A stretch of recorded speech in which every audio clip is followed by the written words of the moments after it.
Office का काम sir पर पड़ा था जिसे मैंने मोहित प्रफुल्ल को दे दिया, पर अस वाला प्रोजेक्ट मेरे सर पर तलवार की तरह लटक रहा था। नीतू चाह कर भी मेरी उसमें मदद नहीं कर पा रही थी। हफ्ता बीता होगा कि नीतू का जन्मदिन आ गया। पूरा घर सामान से भरा पड़ा था और ऐसे में हम कोई पार्टी नहीं कर सकते थे। ऊपर से बेंगलोर आने के बाद मैंने नीतू को जरा सा भी टाइम नहीं दिया था, जिसकी उसने कोई शिकायत नहीं की थी। अब चूंकि उसका बर्थडे था तो मुझे आज का दिन उसके लिए स्पेशल बनाना था। रात को 12 बजे मैंने नीतू को उठाकर बर्थडे विश किया और फिर हमने केक काटा। अब हम संभोग तो कर नहीं सकते थे क्योंकि नीतू का अब चौथा महीना चल रहा था, इसलिए वो रात हम बस एक दूसरे की बाहों में सिमटे हुए काटी। अगली सुबह नीतू को मैंने कॉफी दी और उसे बिस्तर से उठने से मना कर दिया। वो पूरा दिन मैंने घर का सारा काम किया। सुबह से ही उसे सबके फोन आने लगे और सबने उसे बहुत आशीर्वाद और प्यार दिया। दोपहर का खाना भी मैंने बनाया जो कि नीतू को बहुत पसंद था। माँ के बाद अगर मुझे किसी के हाथ का खाना पसंद है तो वो है आपके हाथ का खाना, नीतू बोली। रात को मैंने नीतू की स्पेशल दाल मखनी बनाई और उसके साथ गर्म गर्म फुलके बनाए। नीतू का मन किया और उसने कबर्ड से वाइन निकाल ली। वो उसे गिलास में डाल ही रही थी कि मैंने उसका हाथ पकड़ लिया और प्यार से कहा, baby no drinking during pregnancy. ये सुनते ही नीतू को याद आया और उसने एकदम से अपने कान पके, सॉरी शोना, मैं भूल गई थी, नीतू बोली और एकदम से भावुक हो गई। मैंने उसे अपने गले लगाया और उसके सर को चूमते हुए बोला, बेबी इट्स ओके। ये सुनते ही वो एकदम से चुप हो गई और कुछ देर बाद मुस्कुराने लगी। उस दिन से नीतू के मूड स्विंग बहुत ज्यादा कॉमन हो गए। कभी कभी वो इतने जोश में होती कि पैकिंग करने लगती और फिर थोड़ी देर बाद भावुक होकर मुंह फुलाकर बैठ जाती। जैसे ही उसका मुंह बनता वो मेरे पास आती, लैपटॉप उठाकर दूर रखती और मेरी गोद में बैठ जाती। मेरा बेबी नाराज है। मैं नीतू को थोड़ा प्यार से सहलाता और कुछ ही देर में वो नॉर्मल हो जाती और मेरी गर्दन पर किस करने लगती। कभी तो कभी बच्चों की तरह अपने बेबी बम्प पर हाथ रखकर देखती और आईने के सामने जाकर कहती, मैं मोटी हो गई हूँ ना।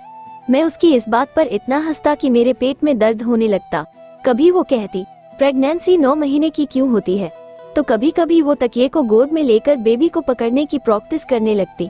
उसका ये भोलापन देखकर मैं उसे हमेशा अपनी बाहों भर लेता। ऐसे करते करते जनवरी आ गया। उसका एक प्रोजेक्ट पूरा हो गया था और उसकी पेमेंट आने वाली थी। इधर अश्विनी ने अपने सारे मोहरे बिछा दिए थे। प्लान सेट था, अब बस देरी थी तो सागर के उसमें फंसने की। राजनीति में उसके पांव पसारने से अच्छे बुरे लोगों से उसका वास्ता पड़ने लगा था। पार्टी ने सोचा था कि वो अश्विनी को मंत्री की बहू के रूप में प्रोजेक्ट करेगी, ऐसी बहू जिसने सब कुछ खो दिया हो और इसी को वो इस्तेमाल करना चाहते थे। लोगों की सहानुभूति जीतना अश्विनी ने शुरू कर दिया था। छोटी छोटी रैलियों में अश्विनी जाती और अपना दुखी चेहरा दिखाकर लोगों का दिल जीत लेती। ऐसा नहीं था कि उसके बदले की आग शांत हो चुकी थी, बल्कि वो तो सही मौके का इंतजार कर रही थी। गांव में वो कुछ भी नहीं कर सकती थी क्योंकि उससे न केवल उसे जेल जाने का खतरा था बल्कि उसकी पार्टी को भी अपने नाम पर कीचड़ उछलने का खतरा पैदा हो जाता। पर बेंगलोर में वो सागर और नीतू पर हमला करवा सकती थी। उसने 2 गुंडों को बेंगलोर में मुझ पर नजर रखने को भेजा। मेरा एड्रेस तो वो पहले ही नीतू के जरिए सुन चुकी थी। कुछ ही दिनों में अश्विनी को पता चल गया कि मैं कब घर आता हूँ और कब बाहर जाता हूँ। मैंने पैकर्स एंड मूवर्स से बात पक्की कर ली थी और एक दिन पहले ही उन्होंने सारा सामान लोड कर लिया था। आज मुझे उन्हें पेमेंट करने जाना था। साथ नीतू ने कार्टन और पैक किए थे जो मुझे ड्राइवर को सौंपने थे। मालिक ने मुझे सुबह जल्दी बुलाया ताकि ड्राइवर समय से सामान लेकर निकल सके। सुबह 7 बजे मैं तैयार होकर निकलने लगा तो नीतू जिद करने लगी कि उसे कुछ फ्रूट्स लेने हैं तो वो भी मेरे साथ नीचे चलेगी। इसलिए मैं उसे लेकर नीचे आया और कार्टन कैब में डालकर पहले उसे फ्रूट्स खरीदवाए और फिर उसे वापस बिल्डिंग के पार्किंग लॉट तक छोड़ मैं कैब में बैठकर निकला। 100 मीटर जाते ही मुझे याद आया कि मैं पैसों का पैकेट लेना भूल गया तो मैंने कैब वापस घर की तरफ मुड़वाई। कैब अभी गेट पर ही पहुंची ही थी कि आगे का नजारा देख मेरी हालत खराब हो गई। पार्किंग लॉट में 2 आदमी थे। एक ने वॉचमैन को चाकू की नोक पर डरा कर चुप करा रखा था और दूसरे ने नीतू की गर्दन पर चाकू लगा रखा था। नीतू एक पिलर के सहारे खड़ी थी और उस आदमी से मिन्नत कर रही थी कि वो उसे छोड़ दे। चूंकि आज रविवार का दिन था और ज्यादातर लोग अभी बाहर नहीं आए थे इसलिए नीचे कोई नहीं था। मैंने टैक्सी वाले को कहा कि वो जल्दी से पुलिस को फोन लगाए और बुलाए। मैं धीरे से उतरा और दबे पांव आगे बढ़ा। मेरा कुछ भी आवाज करना नीतू के लिए खतरनाक साबित होता। दोनों आदमियों की पीठ जिस तरफ थी मैं घूमकर उसी तरफ से पहुंचा। रास्ते में मैंने एक बड़ा पत्थर का टुकड़ा उठा लिया। वॉचमैन ने मुझे देख लिया और उसने एक आदमी का ध्यान अपने रोने धोने से भटकाया। मैं एकदम से उस आदमी के पीछे खड़ा हो गया जिसने नीतू की गर्दन पर चाकू लगा रखा था। वो नीतू को गंदी गंदी गालियां दे रहा था और किसी मेम साहब का नाम बड़बड़ा रहा था। मैंने उसके दाहिने कंधे पर अपने बाएं हाथ से थपथपाया तो वो एकदम से पलटा। मैंने अपने दाहिने हाथ में पकड़ा पट्टा से उसके सर पर एक जोरदार हमला किया और वो चिल्लाते हुए नीचे जा गिरा। उसकी चिल्लाने की आवाज सुन दूसरा आदमी मेरी तरफ तेजी से दौड़ा। मैंने वो पत्थर खींचकर उसके मुंह पर मारा। वो पत्थर जाकर उसकी नाक के बीचों बीच लगा और वो भी चिल्लाते हुए नीचे गिरा। नीतू ऊपर जाओ और दरवाजा लॉक करो, मैंने नीतू से कहा, पर वो घबराई हुई बस वही जमकर खड़ी हो गई। मैं उसकी तरफ बढ़ा और उसे झिंझोड़कर उसे होश में लाया और उसे घर जाने को कहा।